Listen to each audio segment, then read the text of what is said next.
Senhoras e senhores, boa noite.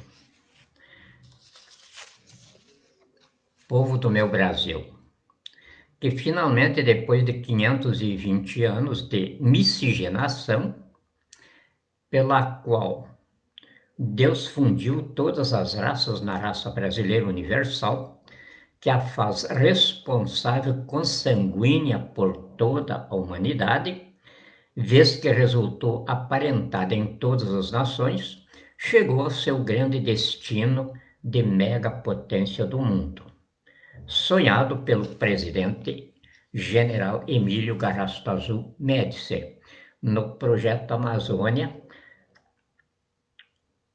ocupar para não entregar, do qual quisera a dinâmica política do Brasil que eu restasse como herdeiro único da responsabilidade de implantá-lo nesta terceira e última etapa da marcha da família com Deus pela liberdade, que as mulheres brasileiras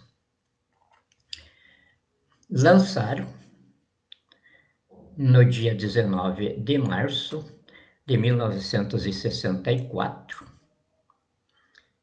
e as Forças Armadas transformaram em projeto de nação, como ideário da Revolução de 64, surgida com a eleição e posse na presidência da República do Marechal Humberto de Alencar Castelo Branco pelo Congresso Nacional. Tudo dentro da nossa tradição histórica de entendimento e unidade nacional. Assim se encerrando este período colonial subdesenvolvido, tutelado da nossa formação de soberania, se encerra a mentiragem ideológica fundida com a picaretagem republicana que desde 1889 mantinha a nação brasileira escrava, no imaginativismo diabólico que, pela exploração política, somada com a exploração religiosa, manteve a nação até aqui em escravidão voluntária, através de enredos com a exploração, de enredos, embustes e permanente traição processada pelo gangsterismo partidário e religioso.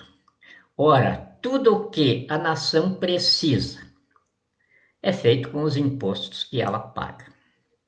E o progresso que ela consegue vem do seu trabalho. Então, por qual razão ela deve ter políticos? Por que ela não pode ela mesma se governar?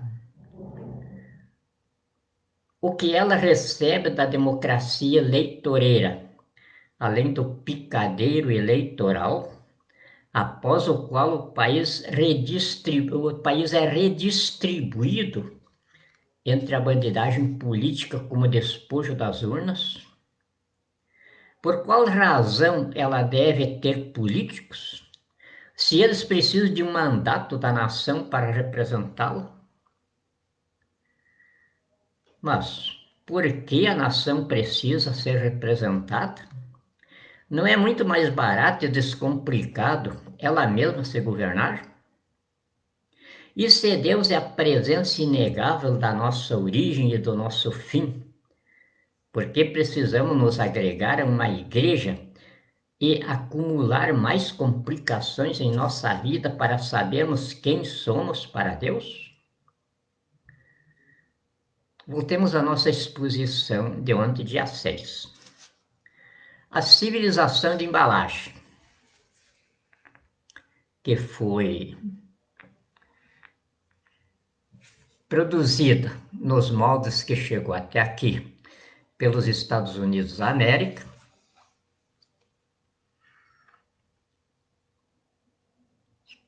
criou uma humanidade tão frágil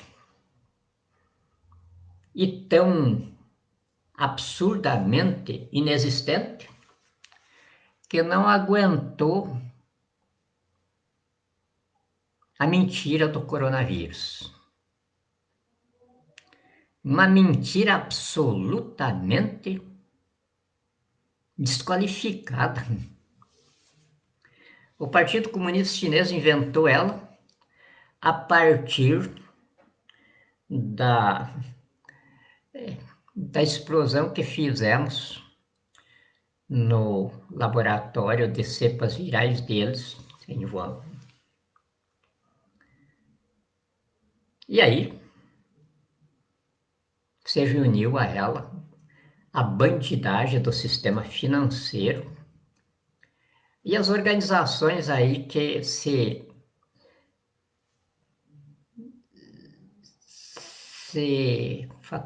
saturaram da própria mentira e buscam outras mentiras mais novas, como é o caso da nova ordem mundial. E de outros que surgem aí. Surgiu Nezar, Gesara, coisa era toda. E a partir disso, a humanidade está se acabando, sem reação. E não é pretensioso eu dizer, porque já está comprovado. As primeiras vezes que eu falei em, em naves, sob o meu comando, uma pessoa bastante respeitável se levantou e saiu. Há pouquinhos dela voltou, me pediu desculpas, mas depois que os Estados Unidos da América publicaram fotografias de discos voadores pelos Estados Unidos. Parece que a Rússia também. Enfim, começaram a se mostrar. Claro que alguém deve ter pedido isso. Agora não é mais novidade. Então era o socorro humanitário que eu sempre falava. É claro que ele se fez presente com forças militares convencionais nossas aqui. Mas o socorro humanitário mesmo em que eu confiava era esse, que deu seus recadinhos aí, vários recados. Navio, tudo de interesses chineses. Não atacamos nenhum outro alvo que não tivesse ligado à China. Apenas dando recados.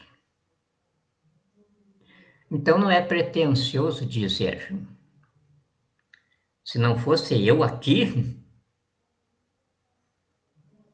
vocês não tinham mais aonde enterrar defuntos. Porque o que tem aí não é vírus. O que tem aí é uma onda de doenças absolutamente novas, que os médicos não sabem o que é. Se eles conversassem comigo, como gente que tem um cérebro e quer saber das coisas, já estavam todos esclarecidos, porque eu não estou se escondendo. O que nós sabemos a respeito, o que nós sabemos a respeito é a verdade. Porque o que está aqui é a escola de Jesus, que ressuscitou sobre a mentira do diabo.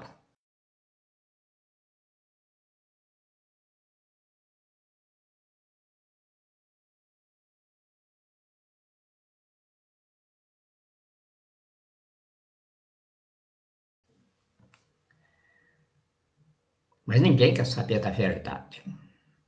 Ela espanta, ela é feia. E então estão morrendo. Do meu círculo mesmo de amigos, já se foram vários.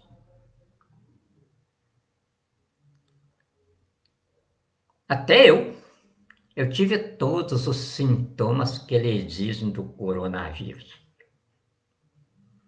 Sabe como é que eu acabei com tudo? feijão, arroz, mandioca, carne bem gorda e chimarrão. Tocar um putrio, como diz o gaúcho. Se tivesse ido procurar médico, hospital, evidente que eu já era um defunto. E satisfazendo a China e a bandidagem do sistema financeiro internacional, que sabem que estão com os dias contados. E então, estamos fazendo o que podemos para minimizar o problema de saúde dos terráqueos.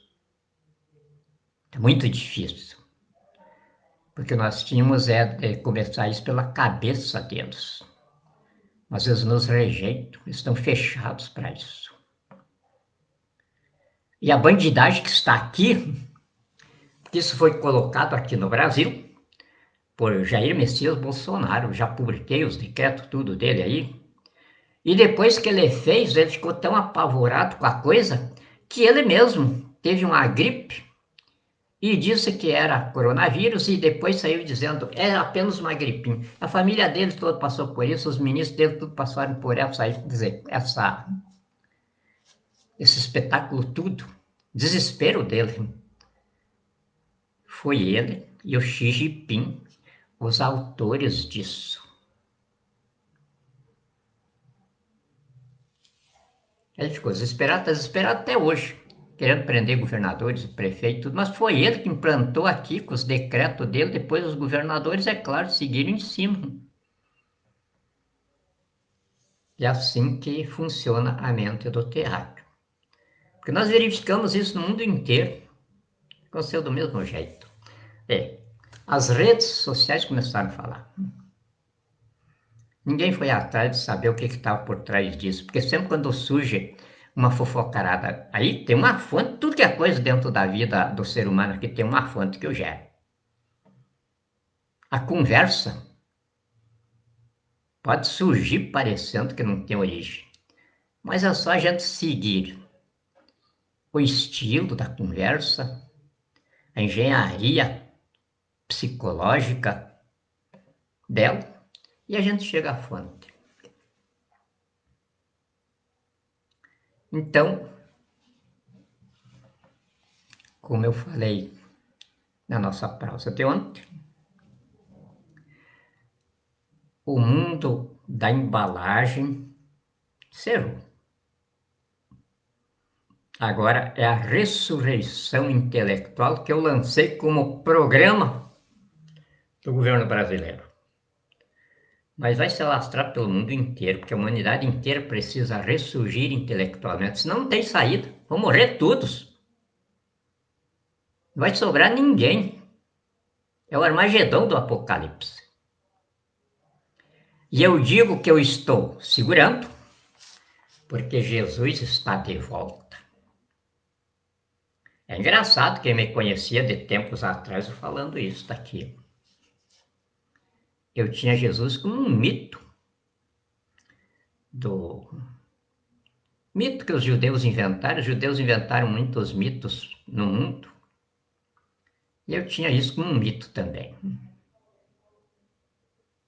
Aconteceu comigo a mesma coisa que aconteceu com Paulo, e que aconteceu com Herbert Einstein, quando ele disse, finalmente vi Deus, porque contra a evidência não há argumento.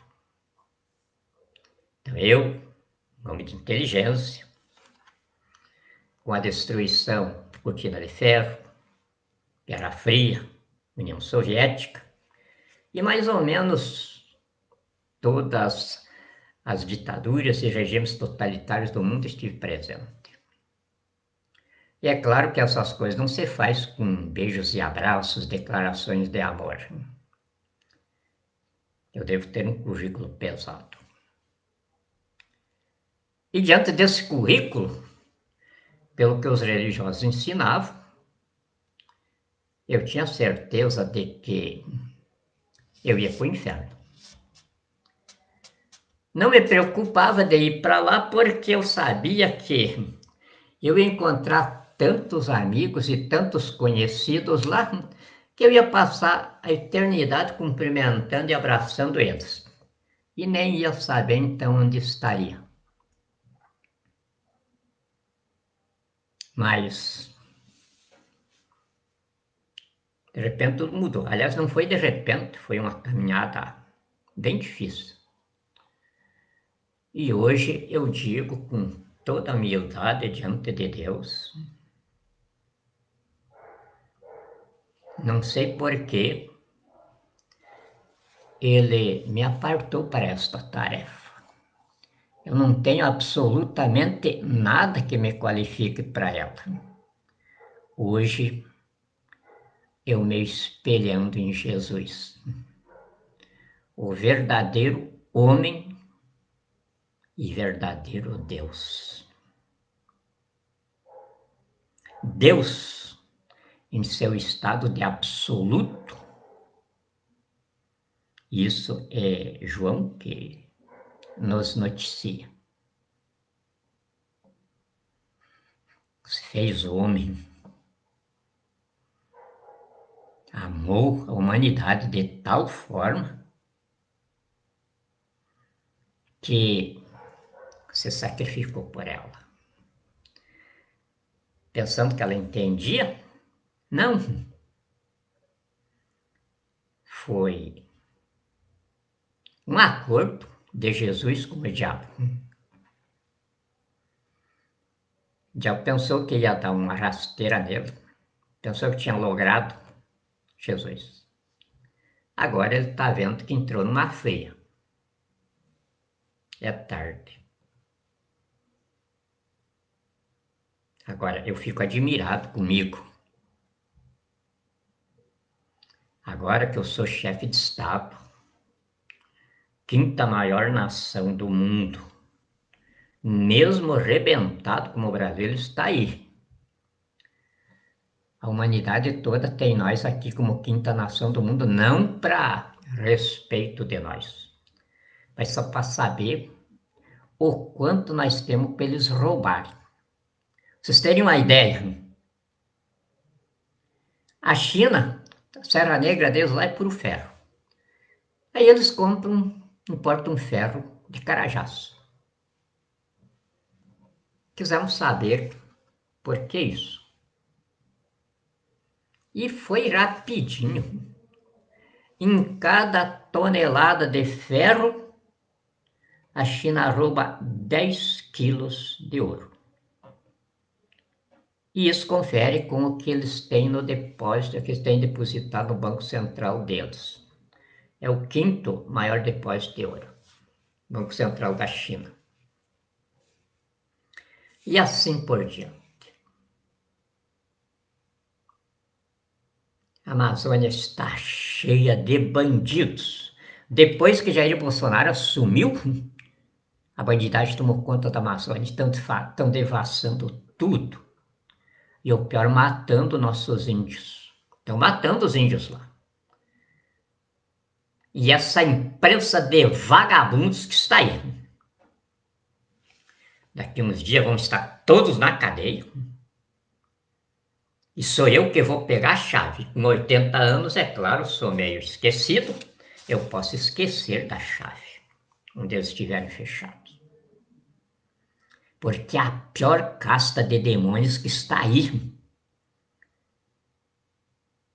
Eles têm tudo para pelo menos gritar pelos nossos índios. Eu sou índio, por isso estou falando assim. Neto da vovó generosa, da tribo dos Guaranis do Passo Fundo, Planalto do Gaúcho. Como eu também sou negro, bisneto da bisavó Filomena, vinda de Angola. Com a matriz genética judaica. Então, sou brasileiro da cepa, brasileiro da gema, como dizia o carioca. Então, as coisas me ferem, ferem o meu sangue, ferem a minha família de negros, e agora estão ferindo a minha família de índios. Estão matando os meus familiares. Estão matando a vovó generosa. Então eu sou obrigado a dizer num desafogo de homem de inteligência, e que a profissão já diz tudo. Não tem um currículo de santo.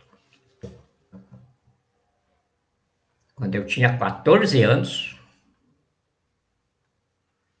o meu pai dizia: o homem, quando chega a 14 anos, tem de firmar o pulso. E firmar o pulso era tirar o litro de um litro pelo bico em distância de 20 passos. Daí uns 20 metros. E ele não me ensinou isso para mim ser briguento, para mim ser homem valente. Não. Ele me ensinou isso porque nós judeus temos no sangue desde Moisés, aliás, desde antes de Moisés, a convicção de que nós e a terra formamos um conjunto indissociável. Nós somos produto da terra. A terra que nos gerou de acordo com o DNA que Deus, na criação, estabeleceu no sistema biológico solar. E sendo inseparáveis da terra, nós não podemos existir sem pátria. E vocês veem o que o judeu é pela pátria? A história dele nos escritos sagrados que vocês leem, história judaica que está aí para todo mundo ler, e a história geral da humanidade que também conta. O judeu e a terra são inseparáveis, a terra onde ele nasce. O judeu nascido no Brasil é uno com a pátria brasileira. Nascido na Terra Santa, é único com ela. Não se despegam de lá.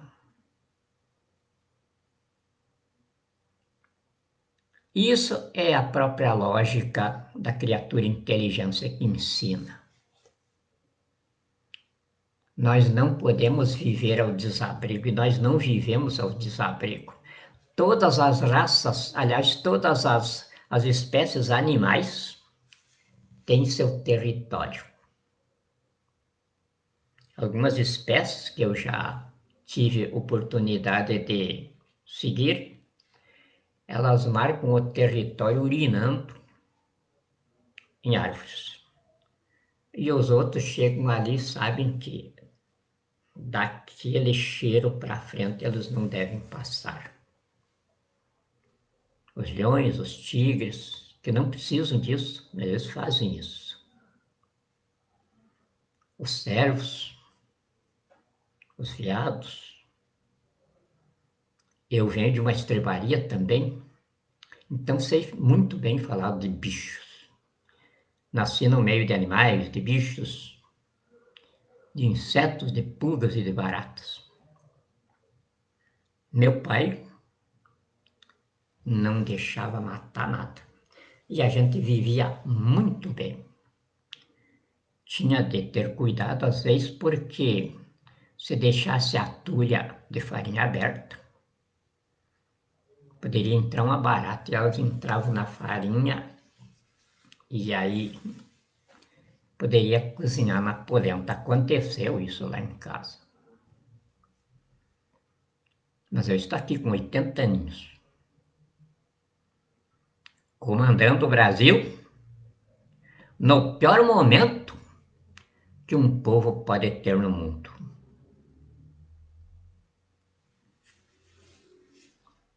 Então, essa história de terceira idade, de velho, tudo é invenção dos criadores da embalagem. O ser humano começa a ter utilidade para si e para os demais dos 70 anos para frente. Eu não entendia isso quando eu estava bem longe dessa idade. E o meu querido e saudoso mestre comandante, general Goverido Cote Silva, dizia: o homem que está na juventude confiável é aqueles que deveriam assumir os destinos da pátria em sua totalidade. E a juventude confiável dele eram os jovens de 70 anos acima. E hoje eu vejo que ele tinha razão. E como eu ainda tenho muito o que ser lapidado, muito o que aprender, eu espicho a observação dele para 80 anos acima.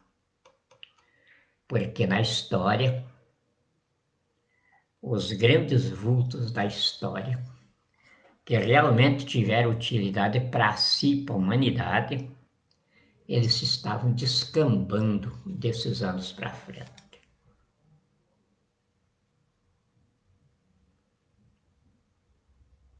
Gobeli dizia, 70 anos e a juventude confiável, porque o homem ainda tem tesão, mas não faz mais burrada. Eu adoro as minhas 3 esposas. As adoro mesmo, mais do que a mim mesmo. Mas se eu tivesse casado com a primeira depois dos 70, eu morreria com ela. Peço perdão à segunda mãe das minhas filhas, que eu tenho uma adoração sem tamanho por ela. E ela sabe disso. E eu digo para Deus, às vezes, quando a gente conversa, eu não quero mais voltar aqui. Gabriel disse para mim que eu sou contemporâneo deste planeta. Então é muito tempo por aqui. Agora, se for para voltar, eu só vou voltar se for para casar com as minhas 3 esposas e ter as 6 filhas e o filho que eu tenho. Mas nascer também do mesmo pai, da mesma mãe e ter as mesmas irmãs e os mesmos irmãos. Por que eu quero isso? Para ser para minha mãe e para o meu pai o filho que eu seria hoje. Para ser para as minhas irmãs e os meus irmãos o irmão que eu seria hoje.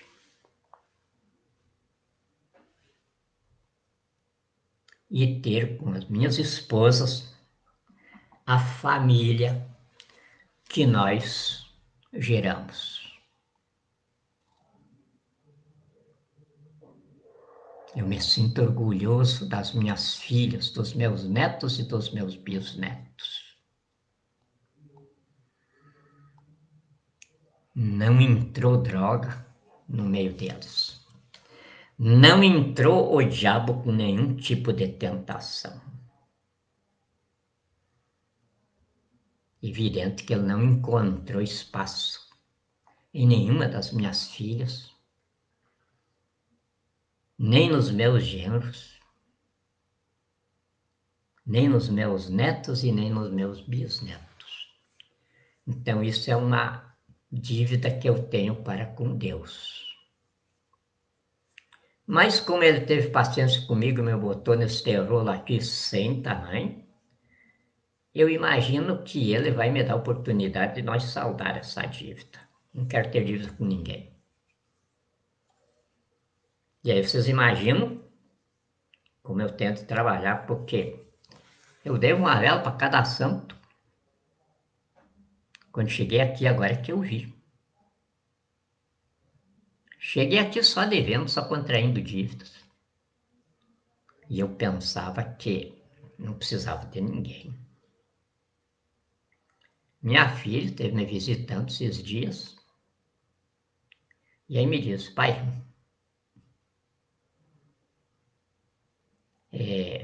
parece um sonho. Aquele pai que eu tinha, parecendo arrogante, não dependia de ninguém e não queria que acontecesse alguma coisa que dependesse de alguém.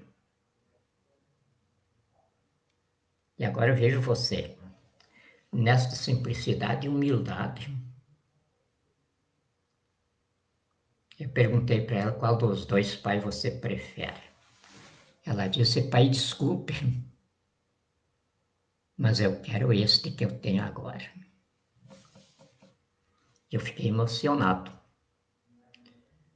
Emocionado porque tive a dimensão exata das minhas dívidas. Então vocês não vão ter, nesta primeira fase, ou seja, nesta segunda fase da civilização brasileira, que nós vamos ser um povo realmente e não uma população.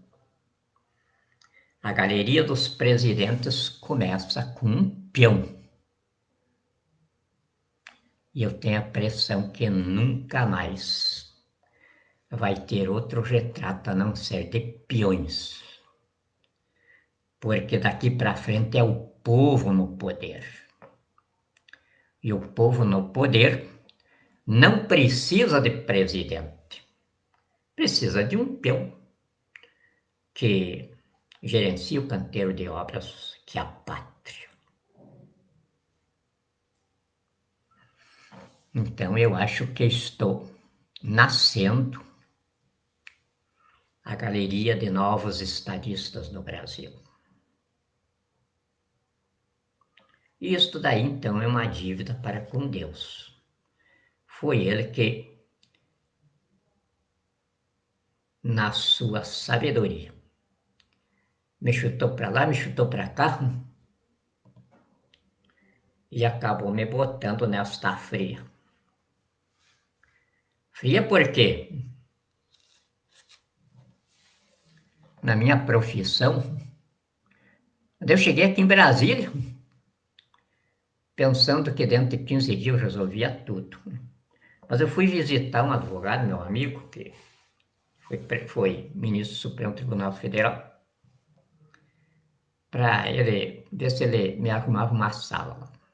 Eu ainda estava com aquelas manias de grandeza de Brasília. Aí ele me ofereceu trabalhar com ele, um salário de 50 mil reais fixo, fora as comissões das ações que eu administrasse. Eu não me influí, porque o meu escritório também me dá isso. Agradeci demais, mas eu poderia, 50 mil reais por mês. Eu vivia muito bem aqui em Brasília, minhas filhas, minha família toda, melhor que estão agora. Então esse é um investimento firme, quer dizer, um investimento real que estou fazendo. Mas é muito mais do que isso. O meu escritório, que é o Instituto Jurídico Brasileiro, está praticamente fechado, porque eu não quero criar dúvidas sobre o padrão dele. É o único no Brasil, não tem outro. Eu vou trazer para Brasília.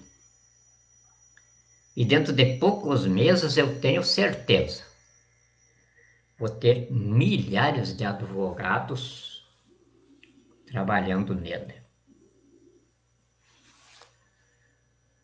Porque o que eu estou gerando aqui de trabalho para advogado, vocês não têm uma ideia. Mas os advogados que vierem trabalhar comigo vão receber comissões. Eu não vou dar nada para ninguém do campo profissional que eu abri sozinho. Não apareceu ninguém para me ajudar. É claro que eu poderia ter meus netos, aqui tenho 4 advogados.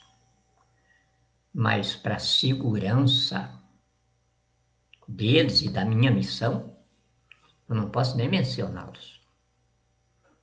Eu os escondo ao máximo. E esses que poderiam sair a limpo, eu descubro que não tem advogado no Brasil. Tem uma casta de covardes, de analfabetos, exatamente como Gramsci doutrinava. Você dá um título escolar, ele pensa que é doutor e deixa o cérebro conosco. E aí ele vai ser o líder da sociedade. E essa sociedade vai sempre estar errada nas nossas mãos. E Gramsci, aplicado aqui no Brasil, pelo projeto de poder do PT de comunizar o Brasil em 22 anos, gerou essa casta de advogados. E nós velhos ficamos sem espaço, porque não tem juiz para nós peticionar. Além de analfabetos, são sem vergonhas, cachorros, que a Corregedoria Nacional de Justiça mesmo deu o nome. Bandidos escondidos atrás da toga. Vagabundos que se impõem por intimidação na mercadejação forense de sentença. Eu sou vítima dessa casta. Não tem por quem peticionar. Supremo Tribunal Federal decretei a prisão dos 11 lá. E eles homologaram a prisão contra si. Para não homologar, teriam de dizer que a Constituição do Brasil é uma loucura. Não sei como é que não disseram ainda. Agora, veladamente, eles dizem. Há mais de 30 anos, 32 anos, o livro está aí. Nunca vi alguém citar um inciso qualquer da Constituição para nada, só fala a Constituição, às vezes, quando se arrisca uma fala. Até o Bolsonaro, analfabeto, mentiroso, safado, cachorro da pior espécie, às vezes fala em Constituição. O cara que mais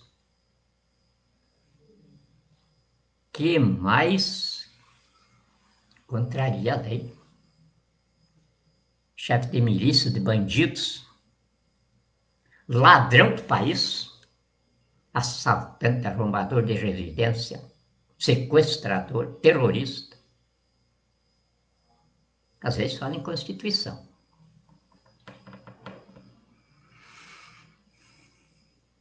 Então, o Brasil tem grandes advogados. Da minha juventude para frente, eu conheço juristas aí que eu tento pedir bênção. Carimbo, conhecimento, a hombridade, mas todos dizem a mesma coisa que eu digo. Não temos para quem peticionar. Ou peticionamos ao próprio bandido, ou a protetor dele. E daí nós não temos instância para responsabilizar o safado.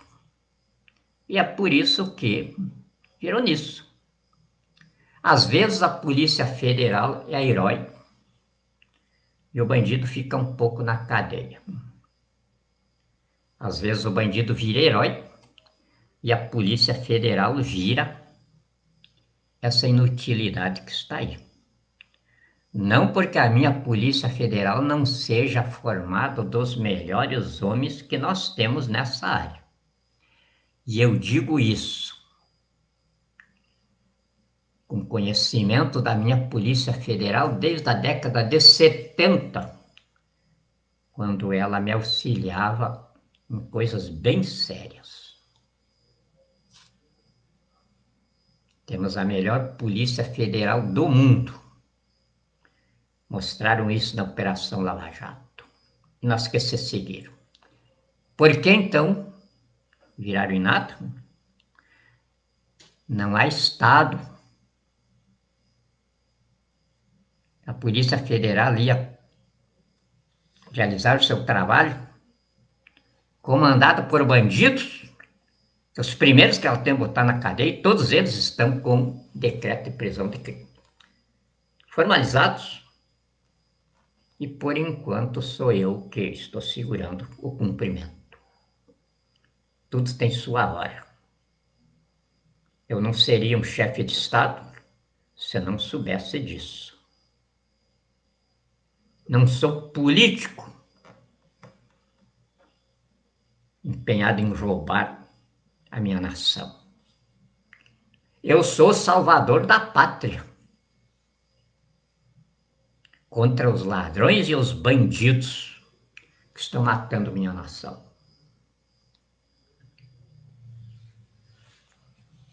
Agora não é a pessoinha que é o salvador da pátria.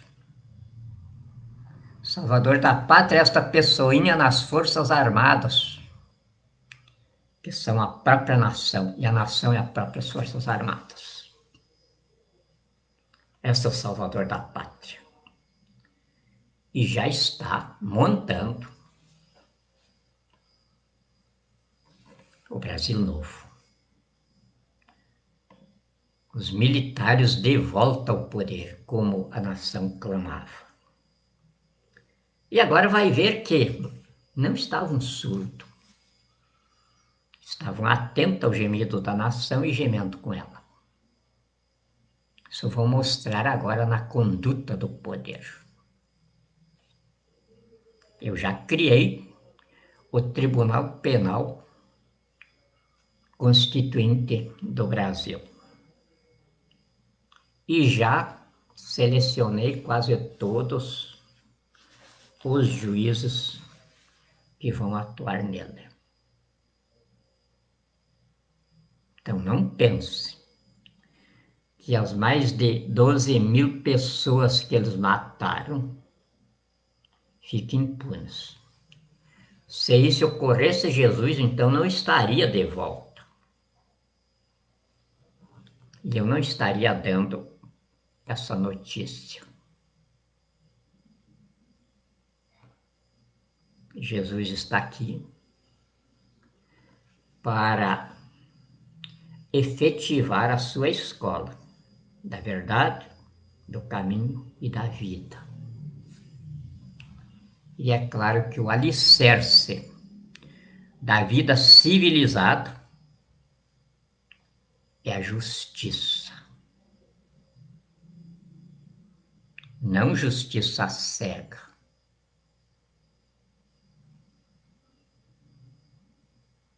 Justiça que emerge da retidão de Deus. E o que é a retidão de Deus? É o currículo da escola de Jesus. Verdade, caminho e vida.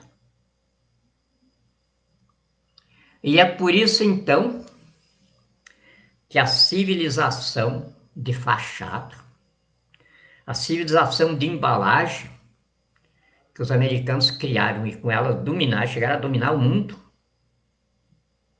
se acabou. As eleições deles lá foram uma fiasqueira mais do que as nossas aqui. A corrupção deles lá é muito pior do que a nossa. Já vinha de tempo Os Estados Unidos tinham 2% do orçamento dos Estados Unidos lá que era para corrupção, para os lobistas.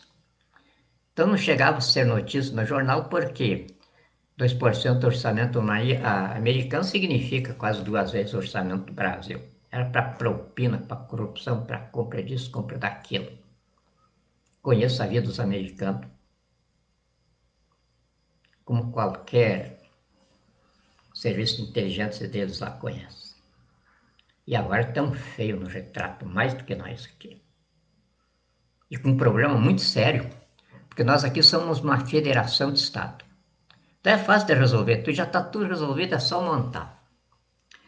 A Central de Inteligência da Administração da República já está, inclusive, localizado os edifícios onde ela vai funcionar.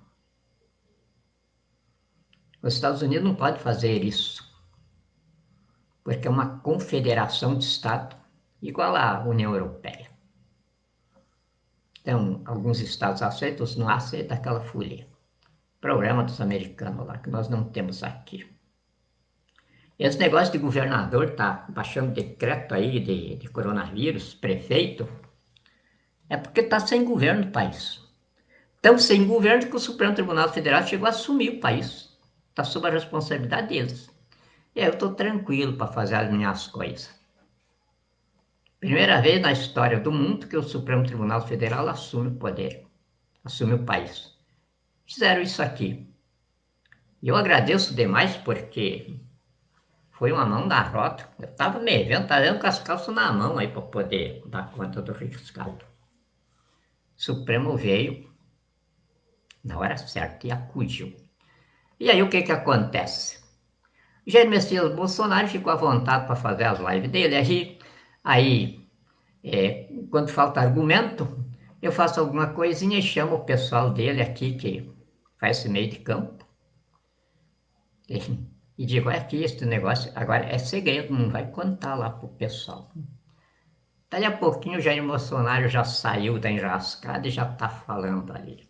Mas o povo já descobriu, porque começaram a ver que as coisas que ele fala, eles já tinham ouvido de mim, já tinham lido de mim. Está dentro da minha programação de governo. Então nosso povo é muito inteligente. Isso eu não sei qual foi o jornalista que disse, inclusive, isso foi na época do regime militar. Pode-se enganar um povo por algum tempo, mas não se engana ele por todo o tempo. O povo ainda percebe as coisas. Mas assim mesmo o Jair Bolsonaro não tem senso do ridículo. Coisa que ele só sabe fazer é organizar máfia, organizar milícias e roubar os cofres públicos. E agora então está deitando e rolando. O coronavírus é que dá o lastro de emissão para ele. Por causa da moeda, quase pega fogo aquelas máquinas lá, fabricando dinheiro. Essa gente ir nos caixas eletrônicos de manhã cedo ali e pegar as notas lá tudo, às vezes de um valor só. Pega, tá tudo em série ali. A gente teve, saiu aquele dia ali e tudo falso. Não tem valor nenhum. Mas no mundo inteiro não existe mais dinheiro. Tanto que a China já lançou aí uma porção de moeda virtual, tudo bobagem. Estão fazendo por quê? O mundo só tem uma saída, que é o DIN brasileiro. Isso que vai salvar a humanidade. E para ser salvado esse surto de doença que tem aí também só tem um único elemento aqui. Sou eu. A mim foi dado todo o programa, desde que ele começou, o que é que ele visa e como se acaba com ele. Então estou fazendo chantagem. Eu preciso do Palácio do Planalto desocupado.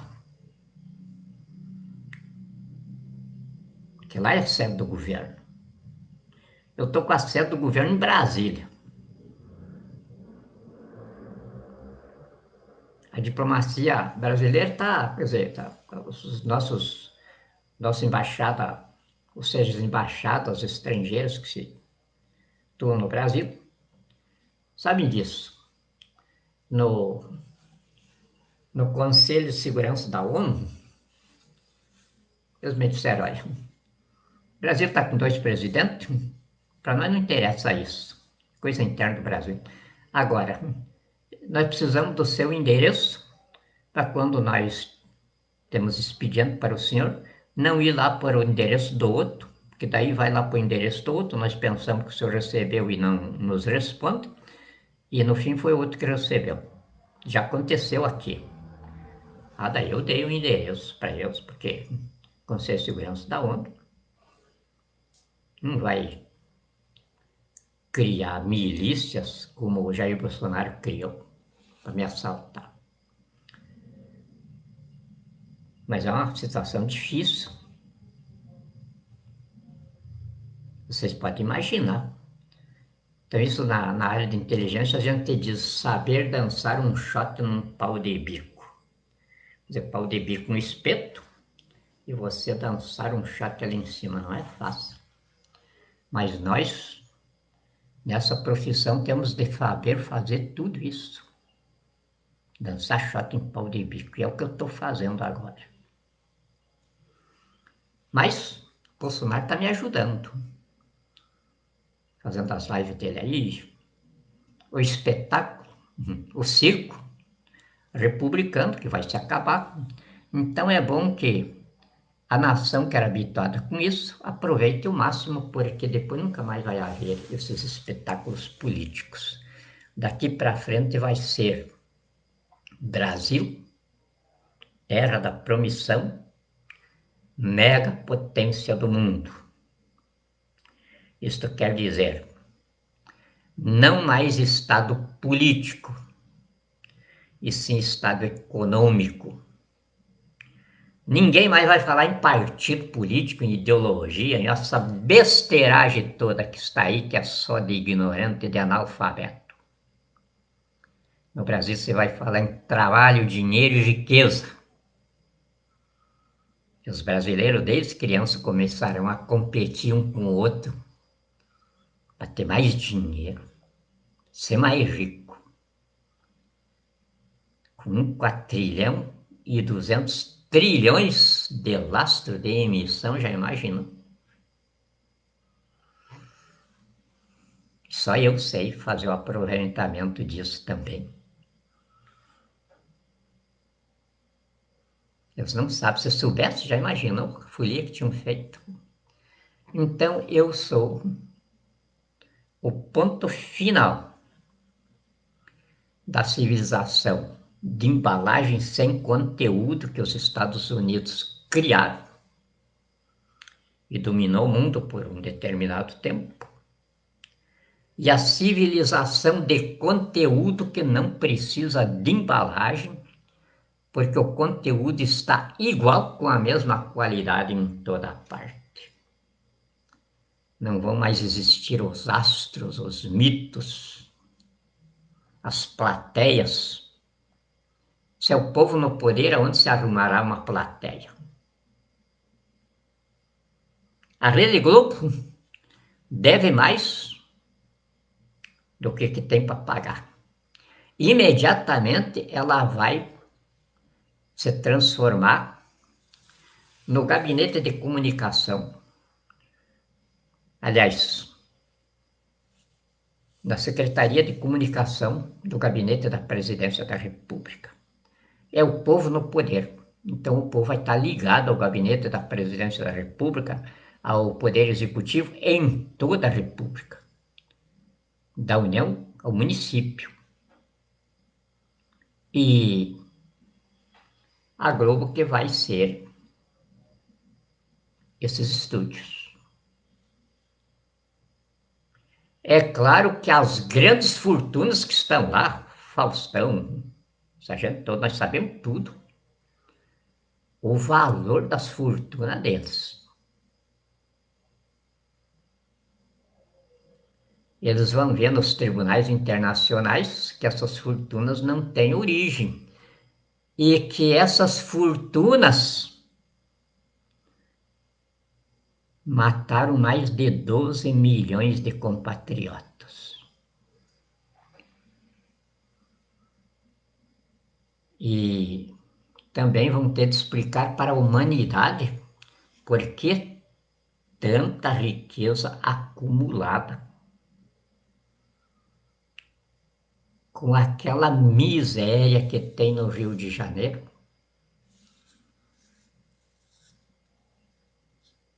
e ali afora. Os donos de mansões de Brasília, inclusive ali onde eu estava, um antro de bandidos, que também vão ter de conversar comigo sobre o assalto que eu sofri, foi tudo combinado lá dentro, já levantamos tudo. Qual foi a razão? Descobriram que eu era inconveniente ali, porque aquilo ali foi construído com dinheiro roubado do Ministério de Minas e Energia. E os ladrões que construíram têm os negócios deles tudo lá dentro. E ali é um antro. Os bandidos do poder tinham as amantes deles lá, escondem os Porsches, as Ferrari ali. Tanto que quando jogaram eu pela televisão ali, colocavam lá as Ferrari e tudo, diziam que aquilo tudo era meu. Aí um amigo meu do exército disseram, rapaz, mas isso aí te promove agora, que a mulherada cai tudo em cima de você. Além de você ser um bandido famoso, ainda rico desse tanto. Pois é. Só que eu estou sendo sustentado. R$ 30 de uma mulher, R$ 50 de outra, de vez em quando R$ 100 de um homem, R$ 200 de outro. Por quê? Porque na história da humanidade sempre foi assim. Quando Deus se apresenta aqui para resolver o problema da humanidade, aí é assim que ele é recebido. Quando é recebido, porque na maior parte das vezes ele não é.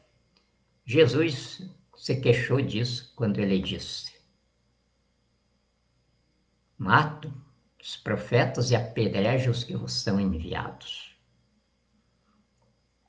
Eu tentei muito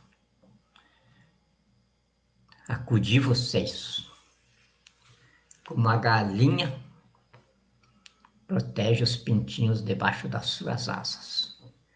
Mas vocês não quiseram. Vocês sequer me receberam. Vossas cidades serão destruídas.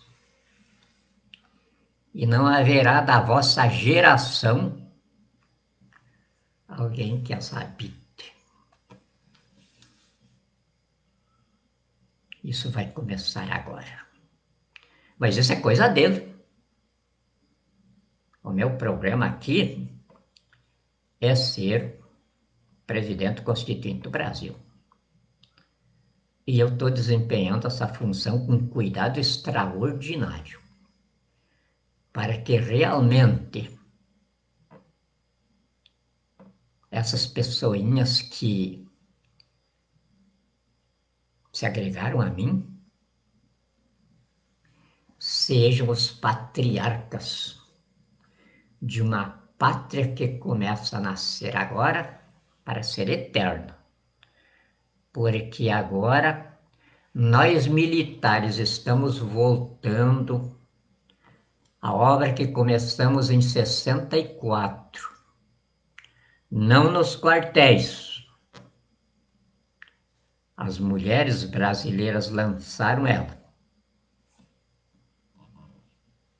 Na marcha da família, com Deus pela liberdade. Ficou algum alicerce de fora disso? E então nós, militares, a partir do dia 15 de março de 2004, aliás, 1964, transformamos a Marcha da Família com Deus pela Liberdade no projeto de nação, que denominamos de Ideário da Revolução 64, dividida em 3 etapas. A primeira é da construção física do país, para aguentar a roubalheira e a anarquia que viria. A segunda, o autoexpurgo da bandidagem, da população residual, desse estrume que cai das latrinas do inferno e se transforma em gente na procriação humana. E aí, eles próprios, em suicídio de poder, nos trariam de volta ao governo do Brasil. Foi o que aconteceu. Não mexi com nem um soldado do quartel para qualquer lugar da rua que fosse. Não mexi com nenhum blindado, com nenhuma arma do exército. Eu não dei descanso para a Constituição do Brasil, que as Forças Armadas produziram em missão cumprida por mim na Assembleia Nacional Constituinte. E estamos de volta ao poder. Como já disse, não porque a nação, o poder civil, esteja desfalcado de grandes administradores, grandes líderes, não.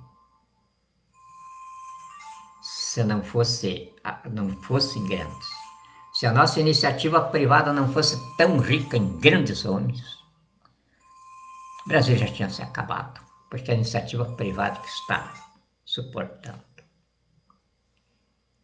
Nós militares estamos de volta no poder porque nós começamos um projeto de nação em 64 e ainda não alicerçamos ele, ainda não consolidamos ele.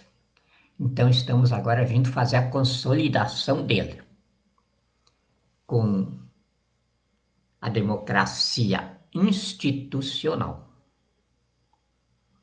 operada pelo Estado Democrático de Direito, econômico, não mais político.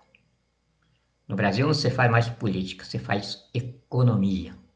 Economia quer dizer dinheiro, gente rica. E sendo rico, não tem doença, porque mesmo que tenha a doença, ele tem dinheiro para esconder a doença. E esse vai ser o povo brasileiro. Já é. Só falta eu agora terminar a parte que está comigo. Meus generais estão todos prontos. Minha Polícia Federal está aí, que nem bulldog na corrente.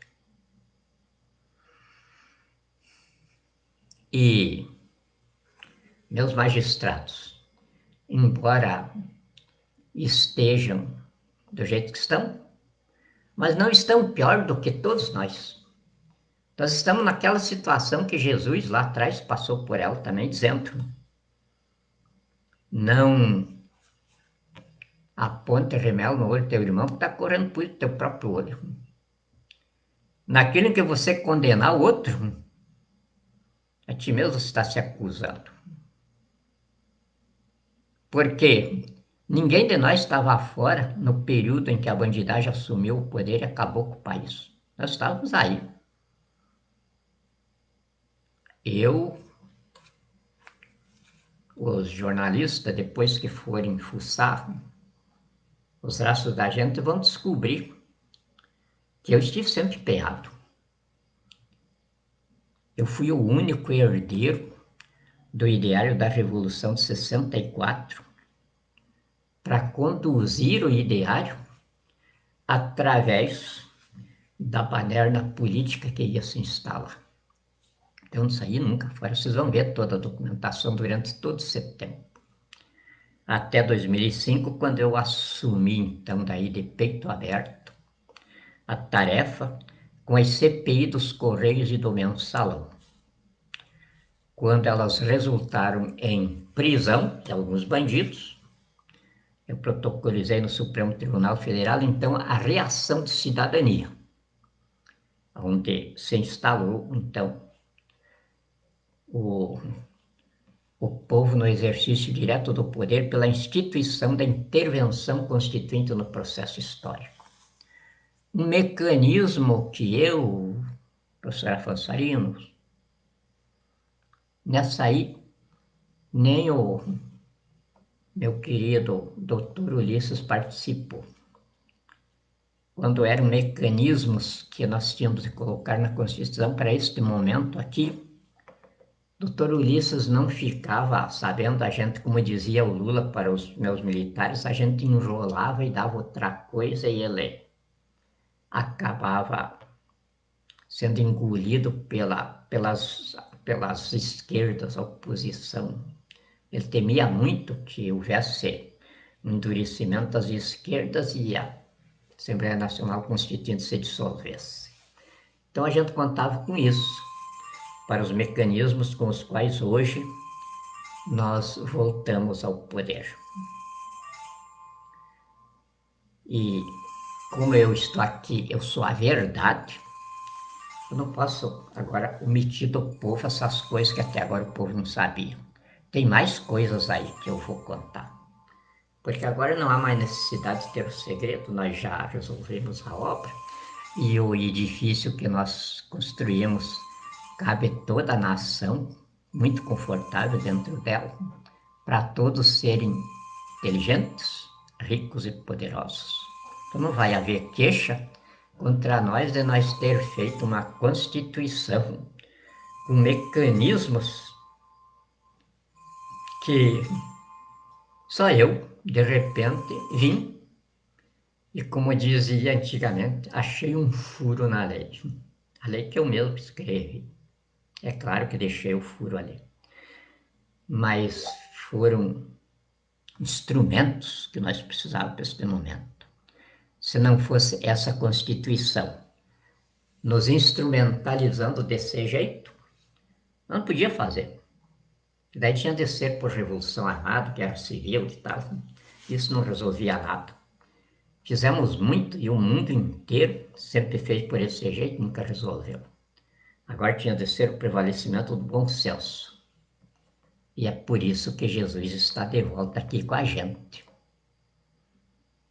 Temos as armas, mas a arma nossa, que se compõe dos soldados com almoxarifado bélico,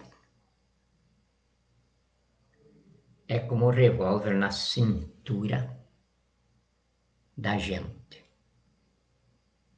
O poder que aciona o revólver é o portador dele. No caso agora, é o poder civil. Esse é que aciona as Forças Armadas. As Forças Armadas são inertes. Elas não têm ação própria. O revólver não se move por si próprio.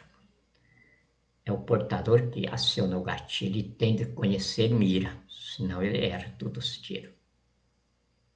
Assim está constituída a nossa democracia brasileira institucional. Não é invenção, está na Constituição já. Tanto que o Sarney disse logo que a Constituição foi promulgada. Deixaram o país ingovernável, porque não se sabe se é um presidencialismo ou se é um parlamentarismo. A Constituição criou a democracia institucional, que admitia um governo colegiado, mas sem destruir, sem extinguir a democracia eleitoral presidencialista que não tinha mais cabimento no mundo, não tem. O tempo dos reis se acabou.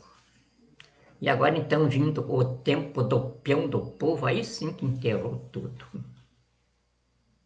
E o peão do povo é esta figurinha que está aqui. Precisa ter conteúdo, não embalagem. A civilização americana de embalagem se acabou. Agora chegou a vez da civilização brasileira, de conteúdo, de pessoas que têm cérebro, não apelido escolar. Eu também tenho esses apelidos, mas nem sei o que fiz dos papéis, sim. Tinha carteirinha de todo jeito, e eu até gostava daquilo. Deve estar por alguns dos acampamentos, porque vive sempre acampado por aí. Mas vão achar um dia. E eu sei que vai sair comentário, vai sair tudo coisa. Já tem me dito aí que quando levantarem os meus rastros, eu não vou estar aqui mais para me defender, então todo mundo vai me qualificar como o maior Maquiavel que a história moderna já criou. Digam o que quiserem. Eu já falei para Deus, e eu disse para ele, pode até me botar no inferno se você não aceitar. Se eu tiver de voltar aqui, nesta terrinha, bebê da Via Láctea, é para nascer da mesma mãe e do mesmo pai, ter a mesma família que eu tenho. Senão eu não volto. Eu vou para o inferno, mas não volto mais para cá. Não é que eu não amo vocês. Amo minha nação de paixão. Mas amo mesmo. Só que lá de onde eu venho, não tem como contar. É muito melhor. E se eu sou contemporâneo da Terra, eu devo mesmo pedir para Deus para não voltar mais aqui.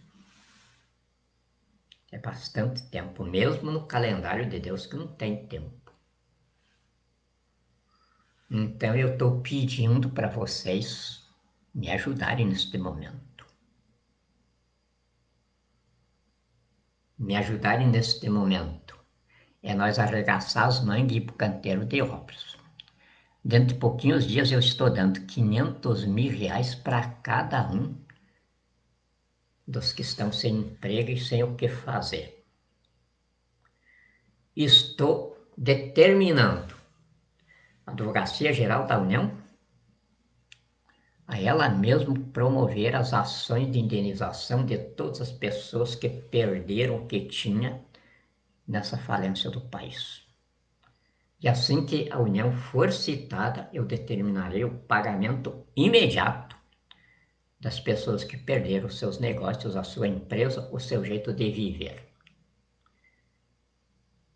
E vão ser assistidas pelo Tesouro Nacional para que com esse dinheiro e mais o que eles precisarem, se integrem à expansão empresarial que o mundo está precisando. Nós temos 7 bilhões e 900 milhões de pessoinhas no mundo que estão na dependência do Brasil, principalmente no campo da saúde. No campo da saúde nós já levantamos. Nós vamos precisar de no mínimo 15 milhões de pessoas qualificadas no parque industrial que nós vamos montar. Você já imaginou, o primeiro cliente da fila é a terra. Por onde ela vai ser começada a tratar? Pelo Tietê e o São Francisco. Medicamento? No Brasil não vai ter mais. As pessoas começam a ser tratadas quando elas entram nos nossos hospitais. São 14 muito bem localizados. Brasília a sede do governo vai ser uma pirâmide, igualzinha à pirâmide de Kelps. E essas pirâmides vão captar energias multinacionais, vão processá-las na tridimensionalidade. E esses 14 hospitais no Brasil vão receber esses fluxos de energia. As pessoas vão senti-las quando entrarem da porta para dentro. Por isso nós chamamos de sistema de saúde quântico.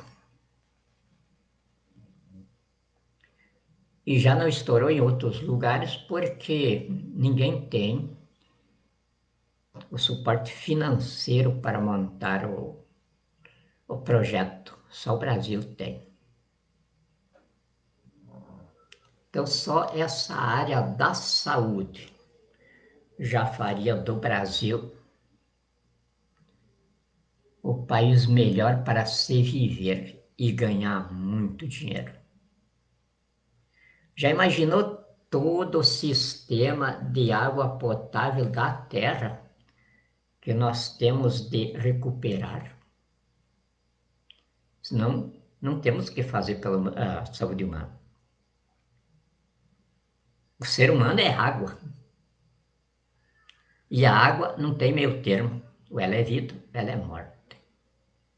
A água que nós estamos usando aqui agora é morte. Água tratada não é água. Água tratada é uma coisa que mata. E está matando. Me ajudem a nós nos instalarmos o mais rápido possível. Eu sou o peão apenas. O poder é vocês.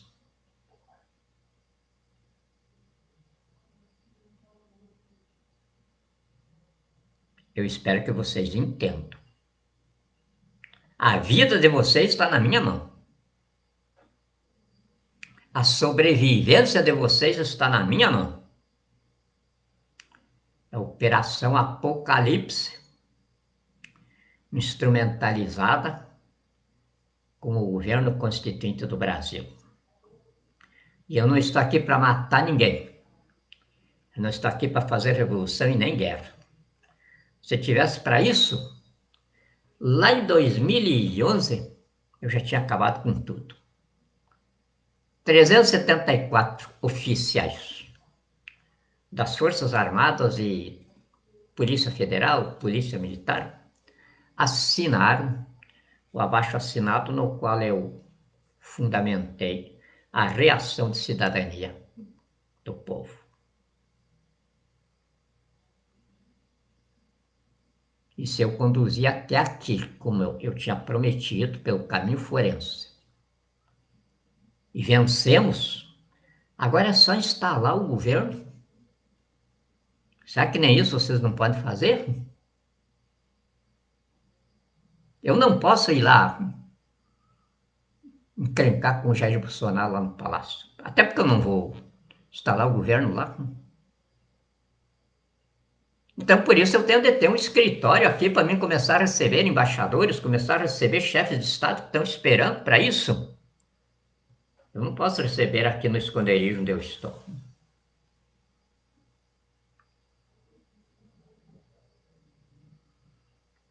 Tem de ter um lugar aí para mim, escritório. Isso não é novidade comigo.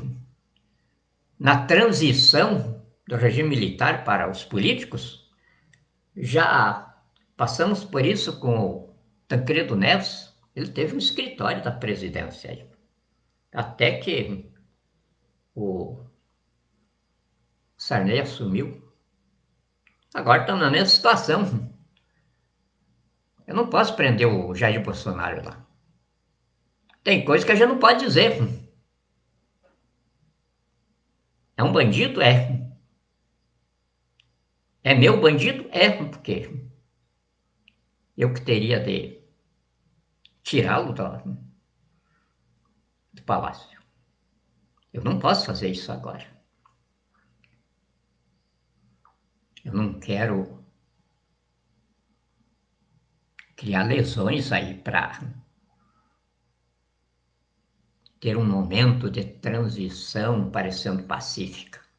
E depois aconteceu o que aconteceu de 67, 69. De ficar aquela mancha contra os militares.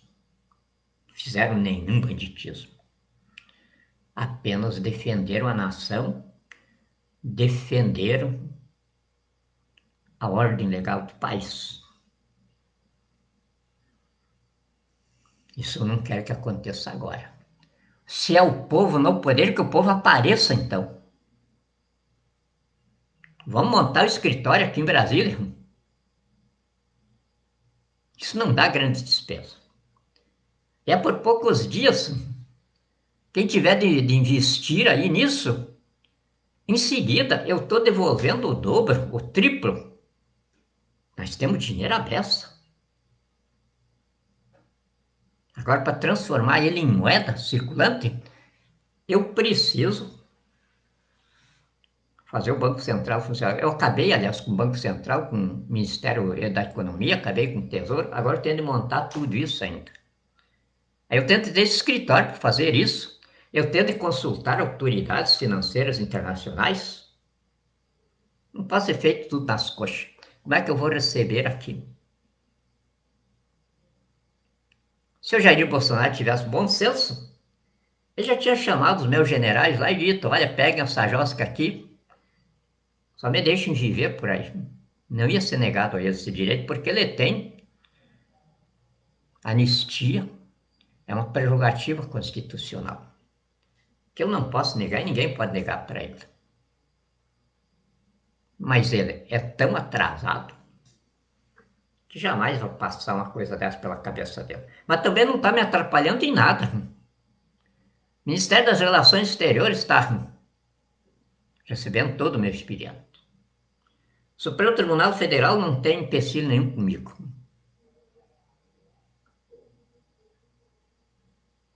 As Forças Armadas estão sob o meu comando. Agora só falta a eu ter de receber, se precisa. Nós não podemos fazer uma muralha em torno do Brasil e dizer agora deixa o mundo para lá. Nós não podemos.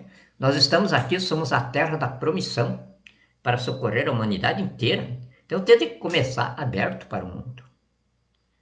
Eu tenho que ter um lugar aí para receber chefes de Estado, receber os embaixadores. Senão fica desse jeito aí, eles esperando que esse fantasma no Brasil de repente vire coisa concreta. Porque o que eles leem não tem como eles contestar, é o máximo. O suporte disso, no início eles tinham alguma dúvida, agora não tem mais. O Pentágono americano é que divulgou as fotos. Putin na Rússia divulgou também.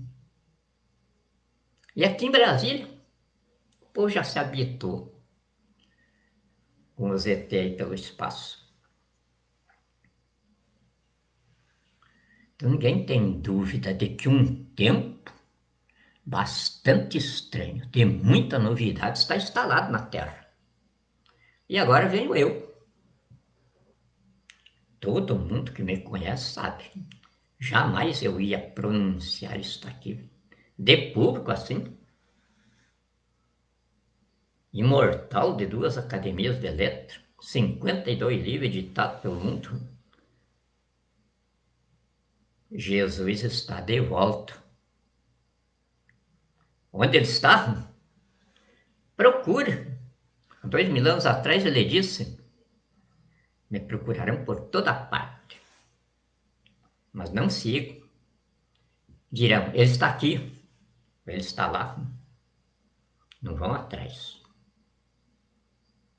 Agora, aqueles que precisarem me ver, eles vão me ver no tonel de lixo,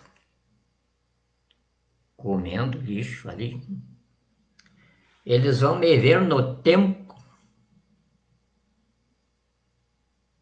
sem comida, sem casa, sem atenção de ninguém. Tá lá nos evangelhos de vocês, lá eu não sei onde é que tá, mas deve estar por lá. E eu aqui, neste papo. E quem sou eu? Um imortal, duas academias de letras, várias instituições de cultura, de ciência, cidadão honorário de Paris, pelo Grande Oriente Francês. Então eu não sou merda de qualquer bicho. Em plenas faculdades mentais, porque se tivesse algum problema mental, o povo já tinha me identificado. E estou à disposição, estou livre, eu não sou mandatário do povo, sou representante do povo, sou o próprio povo no poder. Então, se o povo achar que eu estou doido, que eu estou caduco, assim como me instituiu presidente constituinte do Brasil, pode também, pelo mesmo procedimento, me destituir. Essa democracia rápida, eficiente e sem custo que nós militares criamos na Constituição e agora estamos instalando. E a terceira e última fase da Marcha da Família com Deus pela Liberdade que as nossas mulheres promoveram. E nós militares transformamos um projeto de nação. Porque aqui no Brasil não existe poder civil e nem força militar.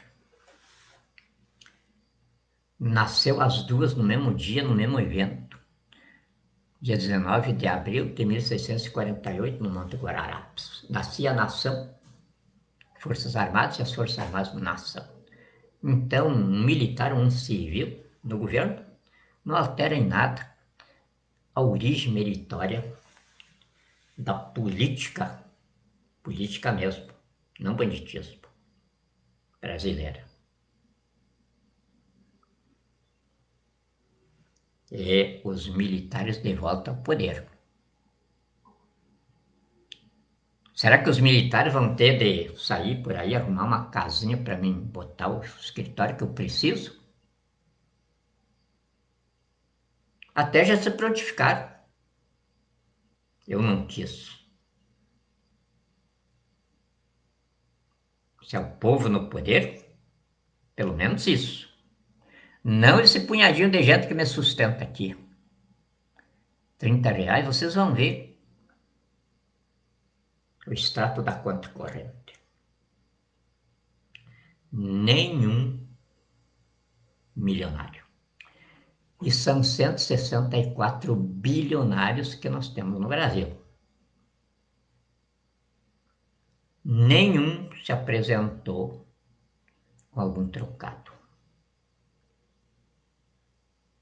A Confederação Nacional da Indústria, a Confederação Nacional do Comércio, a Confederação Nacional da Agricultura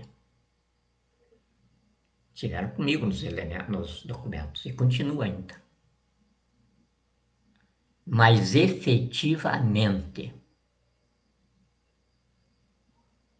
dizendo que querem o Brasil que nós estamos montando, nenhum disse. Então eles estão aí em cima do muro. Bolsonaro e eu. Eu de medo. Tenho medo danado que eu fique quebrado.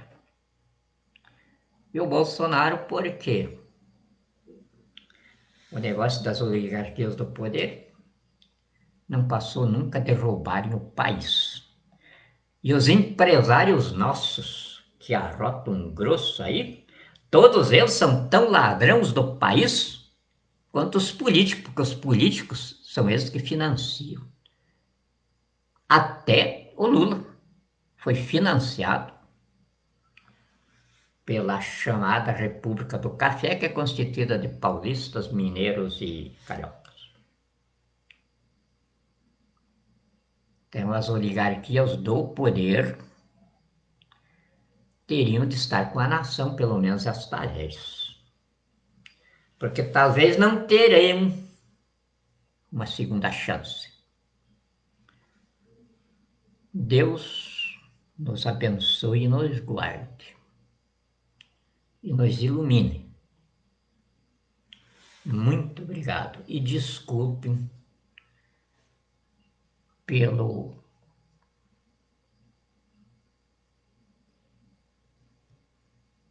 tamanho